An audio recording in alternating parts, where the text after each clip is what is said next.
A different take on the Cubist collage style is using different types of shapes to create your collage versus just using the square shapes. So this video is going to walk you through using triangles, but keep in mind there are some different ideas that you can use and different shapes that I'll mention as well.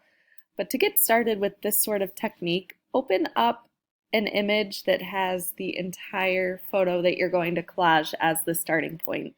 So for example, in this one I have just this background of the person that I will open up first, and then the additional pieces are the more up-close photos. So if you do this style for an image, make sure that you start out with a broad photo of the entire composition and then take your up-close photos. So I'm going to go ahead and open up an image that I'm going to be working with.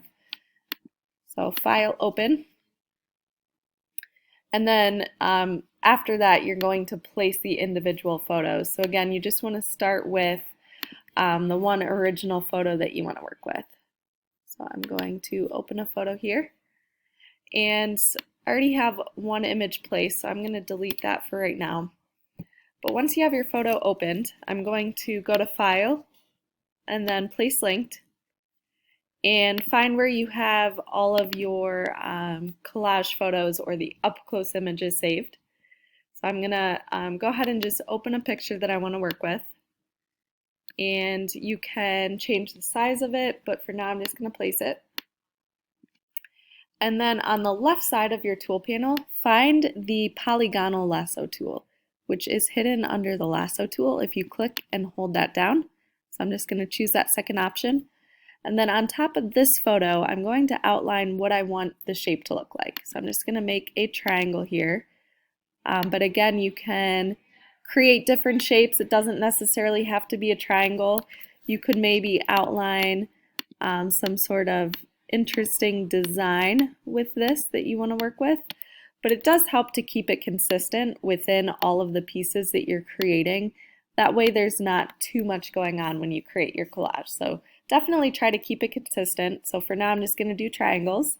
And then once you have that shape completed, you're going to come to the bottom right-hand corner of your layers panel and add a mask to it. So the mask is the square with the circle in it. I'm going to click on that, and then it masks off my image and creates this triangle effect to the shape. So I'm going to find where I want that to be. If you hit Command T on your keyboard, you can rotate it. So maybe I want it to look like part of the eye is breaking off and then there's pieces kind of coming off of that. So with this style, I definitely would choose sections to add the shapes to and have them more overlapped in that one area versus the entire photo as triangles. But you definitely can try it out and see how it looks the more you add, and kind of take some away and then add more as you go. But I'm going to continue to add another. So again, File, Place Linked. Then I'm going to pick another photo here. Going to place it, use that Polygonal Lasso tool, and create another triangular shape. And then add a mask and figure out where I want this placed. So again, this is part of the eye, so I might place it near the same area as the eye. Definitely keep things in the general area that they're found. So don't put a piece of the eye way down in the cheek. So keep those in the same general area and definitely overlap as you go.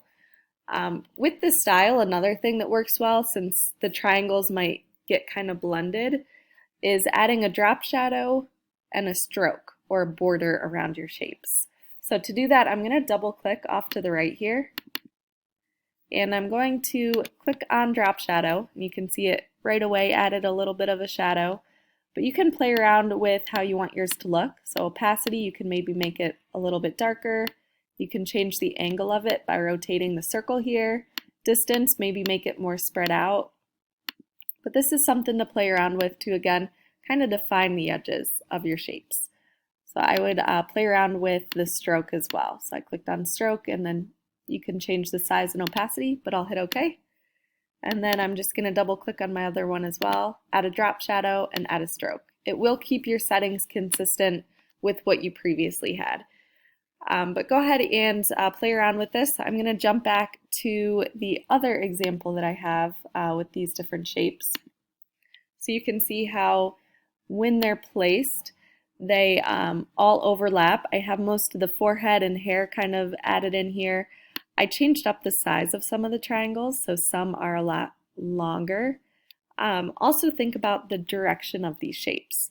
So I'm trying to point the triangles towards my focal point. So if you notice this one here, I have it long and thin, kind of working as an arrow pointing towards the face.